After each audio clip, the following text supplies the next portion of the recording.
Bonjour, je suis Marie-Rose Cavalier et si je m'adresse à vous aujourd'hui, c'est parce que je suis cofondatrice d'Initiative Citoyenne. Initiative Citoyenne est un collectif bénévole et tout à fait indépendant. Il est composé de médecins et de non-médecins. Depuis 2009, nous existons parce qu'à cette époque, nous avons voulu comprendre pourquoi, dans notre pays, la Belgique, une loi d'exception avait été votée. Nous voulions comprendre à l'époque aussi quels étaient les bénéfices-risques du vaccin pandémique qui allait être mis sur le marché. Aujourd'hui, dans la situation exceptionnellement grave que nous vivons, avec les restrictions effrayantes et disproportionnées sur nos libertés, nous avons voulu donner la parole à des soignants de terrain, à des professionnels de terrain. Ces professionnels de la santé sont issus de domaines extrêmement différents. Nous avons des médecins, nous avons des infirmiers, nous avons des kinés, nous avons des naturopathes, nous avons des dentistes, j'en oublie. Si vous avez vu la première vidéo dans laquelle ils nous expliquent leur ras-le-bol par rapport à ces mesures tout à fait disproportionnées, ces mesures qui oublient systématiquement le volet de notre système immunitaire, ce qui a pu donner à nos experts, je dirais, la force d'augmenter le degré de dangerosité de la maladie et nier effectivement que des médicaments existent pour la contrer. Dans la vidéo qui suit, les soignants vont vous exposer leur avis sur les chiffres, sur la dangerosité réelle de la maladie et sur la question des tests. Initiative Citoyenne souhaite vous demander, à vous qui visionnez ces vidéos, de les diffuser largement. Initiative Citoyenne s'adresse particulièrement aux soignants qui seraient en phase ou qui sont en phase avec ces propos, de nous rejoindre, de rejoindre ce mouvement et d'adhérer à l'appel qui est inscrit sur le site transparence-coronavirus.be. Mais avant de donner la parole à ces soignants de terrain, j'aimerais vous rappeler deux points fondamentaux pour que vous puissiez comprendre effectivement la situation dans laquelle nous sommes aujourd'hui. Rappelez-vous qu'en 2009, l'OMS a modifié la définition du mot pandémie. Une pandémie avant était définie par le fait d'avoir un nombre important de malades et un nombre important de morts. L'OMS a gommé le volet mortalité. Autrement dit, l'alerte maximale déclarée permettait aux firmes pharmaceutiques, aux producteurs de vaccins, de mettre en route cette production mondiale de vaccination. Le second point vise aussi un tour de passe-passe de l'OMS, je dirais, parce qu'effectivement, le seuil épidémique a été modifié. Le seuil épidémique, qu'est-ce que c'est? Par rapport aux états grippaux en Belgique, le seuil épidémique est fixé à 153 consultations par rapport à 100 000 habitants. Et dès que ce chiffre est en diminution, on peut considérer que l'épidémie va vers sa fin. Par contre, pour le coronavirus, l'OMS a choisi un seuil épidémique de 0. 0. Ça veut dire 0 cas en 28 jours. 28 jours, c'est le double du temps de l'incubation présumée pour cette maladie. Écoutez, c'est du jamais vu, ça n'arrivera jamais. On ne comprend pas comment nos politiques, on comprend plutôt comment nos politiques nous disent qu'on n'en sortira pas, parce qu'effectivement, c'est un seuil qui ne sera jamais atteint. Il faut donc que nous sortions tous ensemble la tête haute de cette arnaque, de ce tour de passe-passe qui va nous faire vivre une vie invivable, qui a de l'influence sur l'économie, sur le psychique, sur le psychologique, sur nos enfants, sur notre avenir. Donc, Initiative Citoyenne dit non.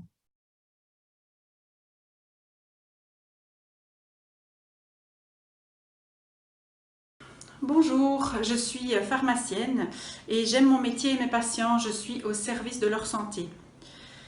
Depuis le début de cette épidémie, j'ai été souvent heurtée et révoltée par la présentation notamment de certains journalistes et aussi par les mesures de nos gouvernements. Les premières choses qui me sont apparues, c'est la présentation des chiffres des nouveaux cas et des morts journaliers qui étaient volontairement alarmistes. Ils ont instillé la peur et de là instillé aussi la manipulation possible des citoyens. Si on avait analysé de façon rigoureuse et rationnelle tous ces chiffres, on ne serait jamais arrivé à une telle psychose et à de telles mesures liberticides. Je suis le docteur Blonda Quirico, je suis médecin généraliste et passionné de mathématiques et surtout les mathématiques appliquées à la médecine et au modèle de transmission des maladies infectieuses. J'ai entre autres suivi un cours à Londres en 2006 sur ce sujet. Alors voilà mes commentaires que j'ai remarqués lors de l'épidémie Covid. La première dia vous montre une simulation mathématique qui a été présentée le 24 avril à la RTBF pour justifier le confinement. Pour moi, c'est une forfaiture scientifique. Pourquoi ? On ne peut pas faire un graphique sans donner l'ordre de grandeur en X et en Y. Ça, c'est une erreur de débutant qui est inadmissible par des universitaires. C'est l'université de Hasselt qui a fait cette simulation. On ne sait pas jusqu'où va aller le nombre de lits occupés selon le modèle. Ça, c'est la flèche 1 qui file à une exponentielle. Il n'y a aucune épidémie qui file à l'infini dans un temps fini. Aucune. Et la deuxième courbe, à point 2, on voit que si on arrête le confinement, ça redémarre. Elle n'a pas eu lieu. La dia suivante, elle montre le nombre de nouveaux cas en Belgique. Et il y a eu un pic comme ça de 2500 nouveaux cas aux alentours du 50e jour de l'épidémie. Le premier jour, c'était le 28-29 février. Et ça correspond à... on a fait du dépistage massif dans les Hauts. Maintenant, si on regarde la fin de l'épidémie vers le 154e jour, on voit qu'il y a une recrudescence, soi-disant, des nouveaux cas. Mais est-ce que cette recrudescence est due à un réemballement de l'épidémie, donc ce qu'on appelle la deuxième vague, ou bien parce que tout simplement, on ne fait plus de dépistage? Dia 3 montre tout simplement qu'on fait de plus en plus de dépistage. Et on était au début à 10 000 maximum, 5 à 10 000, puis progressivement on a atteint des 25 000, et rebelote, on recommence à faire 25 000 tests par jour. Mais si on fait, et ça c'est la dernière dia, le pourcentage entre le nombre de tests positifs et le nombre de tests qui a lieu chaque jour, on voit que tout simplement, l'épidémie, elle est terminée depuis le 28 avril. Maintenant, elle aussi, et ces oscillations peuvent être expliquées simplement. Voilà. Donc, maintenant, en résumé, comment savoir si une épidémie reprend? Il ne faut pas seulement regarder le nombre de cas dépistés, mais le nombre de tests qu'on fait chaque jour. Et c'est le pourcentage qui permet de voir s'il y a une réaugmentation, une deuxième vague. Ce pourcentage, depuis une centaine de jours, ne bouge pas, aussi entre 0 et 3 et 5%. Voilà. Donc, tout ce qu'on fait pour le moment depuis une centaine de jours ne sert plus à rien. Et ce virus qui vous fait si peur, est-il si mortel que ça? Eh bien, selon un rapport du CDC en date du 10 juillet, le taux de mortalité global du virus est évalué à 0,4%. 0,4%. C'est un chiffre qui est corroboré par d'autres organismes comme l'Institut Pasteur qui l'estime entre 0,3 et 0,6%. On est vraiment loin des chiffres annoncés en début de pandémie, les 3%, voire 5-10% qu'on a laissé entendre. Et on est aussi très très loin des virus extrêmement mortels comme la variole et Ebola qui dépassent largement les 20%. Et mieux encore, pour vous rassurer, quand on regarde la mortalité par tranche d'âge, seules malheureusement les personnes âgées payent un lourd tribut. Les enfants sont totalement épargnés, quoique racontent certains articles de presse totalement délirants. Le taux de mortalité entre 20 et 50 ans est de 0,05%. 0,05%. Vous avez beaucoup plus de chances de mourir dans un accident de voiture. Le taux de mortalité est de 0,2% entre 50 et 65 ans. Ce sont les chiffres officiels du CDC américain. Alors pourquoi détruire notre économie et imposer toutes ces mesures au lieu de protéger uniquement les personnes âgées et fragiles en faisant entre autres de la thérapie préventive? Si vous avez toujours peur du virus, Une dernière étude qui devrait vous rassurer, qui vient de paraître en août et qui montre que 20 à 50% de la population serait insensible au virus par immunité croisée avec d'autres coronavirus. En d'autres termes, ça veut dire que un quart, voire la moitié de la population ne risquerait absolument rien. D'après même les experts, ils pensent qu'en Belgique, il y a eu 1 million de personnes qui ont été touchées par le Covid. Mais il n'y a pas eu 1 million de morts. 45% des infections des rhinites chez les enfants sont dues à des coronavirus. Hein. Et moi, je parlais avec un médecin, je lui dis, mais comment ça se fait qu'il n'y a pas plus de gens qui sont malades du coronavirus? Ben, j'ai été voir les chiffres de Siensano. 3% des infections respiratoires, il y a 3 ans, étaient dues à des coronavirus en Belgique. Alors, j'ai été voir aussi les données du CDC parce qu'elles sont quand même assez fouillées. Et il y a 3 ans, 3% des infections respiratoires étaient dues aussi à des coronavirus. Et c'est probablement pour cette raison que finalement, pas toute la population en a été atteinte parce qu'ils en ont rencontré des coronavirus très proches. Ce que je constate, moi en tout cas avec les patients, c'est que une des manières qu'ils ont de juger du sérieux, de l'intensité de la crise, ou en tout cas de ce qui se passe actuellement, c'est de le corréler aux mesures qui sont prises. Alors par exemple, on va me dire, mais pourquoi est-ce qu'on nous oblige à porter le masque alors si vous nous dites que finalement les taux de mortalité n'est pas si élevé? Ils mettent vraiment en lien la sévérité de la mesure avec la sévérité de la situation. Et donc, ils ne se disent pas nécessairement que c'est pas forcément corrélé. Ils ne font pas le distinguo entre les mesures scientifiques et politiques, effectivement, mais je peux les comprendre puisqu'on met en avant les experts en permanence. Alors forcément, si une mesure est prise à un niveau politique local ou national, on se dit qu'elle est dictée par les experts. Je ne suis pas dans la politique, je ne sais pas à quel point une mesure est politique ou ne l'est pas, mais en tout cas, clairement, il y a une disproportion de ce qui est demandé maintenant par rapport à la réalité épidémiologique actuelle, mais les patients, le public lambda, en tout cas d'après ce qui me revient et ce qu'on me dit, ne font pas ce distinguo et se disent que bah, si on nous force telle ou telle chose, si on nous impose telle ou telle chose, c'est que les choses sont graves. Or maintenant, où en sommes-nous? L'épidémie, eh bien, elle se définit, et je lis, par l'augmentation rapide de l'incidence d'une maladie en un lieu donné. Donc, pour qu'il y ait une épidémie, il faut qu'il y ait des malades et une augmentation rapide de leur nombre.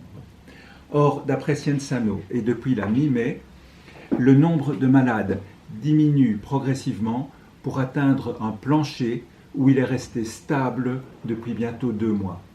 Donc, médicalement et scientifiquement, nous ne sommes plus dans les définitions d'une épidémie.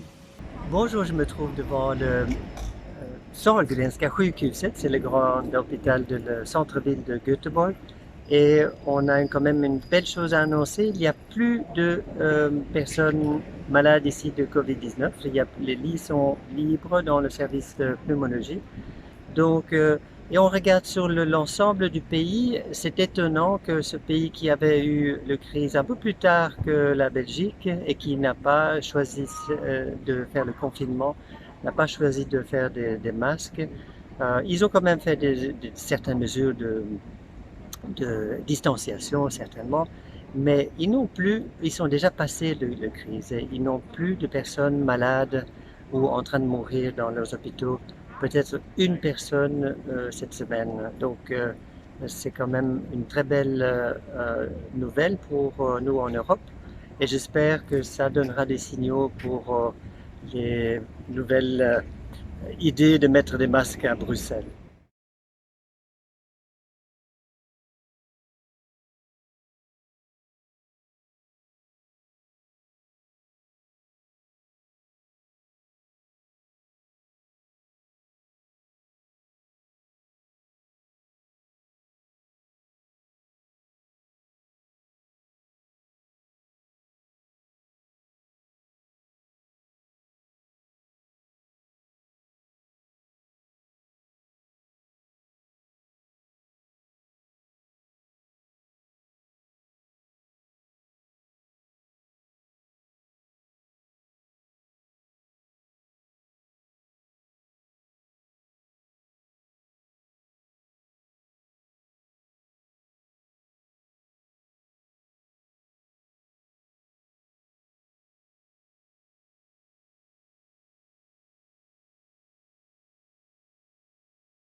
Absurdité suivante, ce sont les tests de dépistage par PCR. On en fait beaucoup, mais pourquoi? Je me pose toujours la question.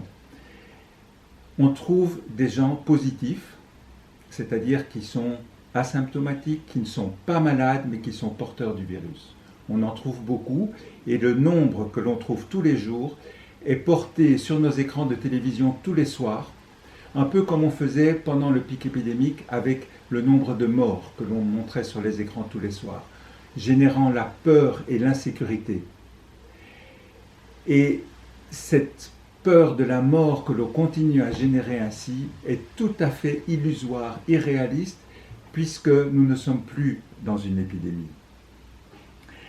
À plus forte raison que c'est difficilement compréhensible, parce que la circulation du virus que l'on met ainsi en évidence, qui circule mais sans plus rendre malade, à quelques exceptions près, est importante pour la constitution d'une immunité de groupe, cette fameuse immunité de groupe qui devrait nous permettre d'éviter une nouvelle flambée ou de réduire une nouvelle flambée à l'hiver prochain.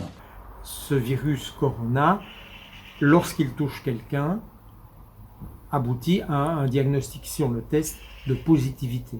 On dit donc que cette personne est contaminée et potentiellement contagieuse pendant quelque temps. Mais nulle part on ne voit sur Science Anno, en tout cas à la télé ou on entend à la radio, que ces personnes sont malades. Ce n'est pas parce que quelqu'un a été touché par un virus de rhume ou de grippe qu'il est malade. Et s'il est malade, c'est peut-être légèrement et ça va disparaître rapidement. Et de tout cela, on ne parle pas. Et c'est pourtant cela qui permettrait de se rassurer en constatant que les chiffres qu'on nous présente et la façon dont on nous les a présentés jusqu'à présent est la meilleure façon de nous faire paniquer, de saper notre immunité, de diminuer notre confiance en nous et notre chance, nos espoirs de survie et de guérison. Donc surtout, n'écoutez pas les mauvaises annonces, lisez, regardez sur Internet, prenez du recul, n'écoutez pas un seul son de cloche et cela vous garantira les meilleures chances de traverser tout cela dans les meilleures conditions. Ils prennent les gens par la peur, les gens par le stress, vu qu'on ne peut plus dire le nombre de morts ou le nombre d'hospitalisations, car il n'y en a quasiment plus, ben, on va dire le nombre de positifs. Je n'ai pas dit le nombre de contagieux, le nombre de malades, ou non, uniquement les gens qui ont passé un test PCR ou qu'on leur force à faire des tests PCR, qui ont en plus une sensibilité de 50-60%. Donc un test PCR ne peut révéler que la présence d'un petit matériel génétique viral, que ce soit un morceau de virus mort ou un coronavirus de base qui attaque nos enfants pour donner des petites rhinites, des petites trachées, des petites pharyngites, sans plus. Et que là, si le test est positif, ça ne veut rien dire. Ok, j'ai peut-être rencontré le virus, j'ai peut-être une immunité, je me suis peut-être défendu contre ce virus, je suis en pleine santé, ou non, c'est une infection croisée, c'est un autre type de coronavirus, parce que ils peuvent être très ressemblants et le test sera de toute façon positif. Le plus beau de tout, c'est que moi, je teste des gens qui, le lundi, sont positifs, le mardi sont négatifs et le mercredi seront positifs. Un peu aussi comme les joueurs de foot qui peuvent s'entraîner ou jouer des matchs de foot en fonction de leur test PCR. Donc, comment, à partir d'un test qui n'est pas sensible du tout, qui n'est pas fiable, on peut apporter autant de mesures sanitaires aussi liberticides, aussi dangereuses? Sachez que maintenant, les tests détectent des parties virales, soit mortes, soit vivantes. Donc, les pseudo-infectés ne sont pas nécessairement malades. Selon les rapports Science Anno, les mêmes qui sont agités pour vous effrayer, eh bien, effectivement, sur les graphes épidémiques, on voit une augmentation du nombre de cas, mais qui est en total décalage par rapport aux hospitalisations et surtout à la mortalité qui reste très bas. Or, c'est par rapport aux signes cliniques et à la mortalité qu'on juge la gravité d'une maladie. Aujourd'hui, le taux de létalité du virus, c'est-à-dire le nombre de décès rapportés au nombre de cas, est extrêmement faible, quasi nul en fait, pour ainsi dire. Mais alors, que représentent tous ces cas? Eh bien, la majorité d'entre eux ne sont pas réellement des cas au sens médical clinique du terme. La plupart sont asymptomatiques et il s'agit d'une détection protocolaire de parties du virus ou d'anticorps dirigés contre lui et qui signifie seulement que la personne a été à un moment donné en contact avec le virus. Mais cela ne signifie pas nécessairement que les personnes testées positives sont malades ou contagieuses. Peut-être le sont-elles potentiellement, mais les données des hospitalisations et de la mortalité ne confirment pas cette tendance à la hausse. Donc la situation actuelle n'a rien à voir avec celle du mois de mars et avril. On parle de tests, mais est-ce qu'on parle de charge virale? Est-ce qu'on sait différencier une personne testée maintenant asymptomatique parce qu'elle voyage? Est-ce qu'on sait dire si elle a été contaminée récemment ou elle a été contaminée il y a 1 mois ou 1 mois et demi? Je ne pense pas qu'on sache faire le distinguo en faisant juste une PCR. Donc, je ne suis pas certaine que ça donne je ne pense pas en fait que ça donne une idée épidémiologique réelle de ce qui se passe, sachant que par ailleurs, certaines personnes sont testées plusieurs fois.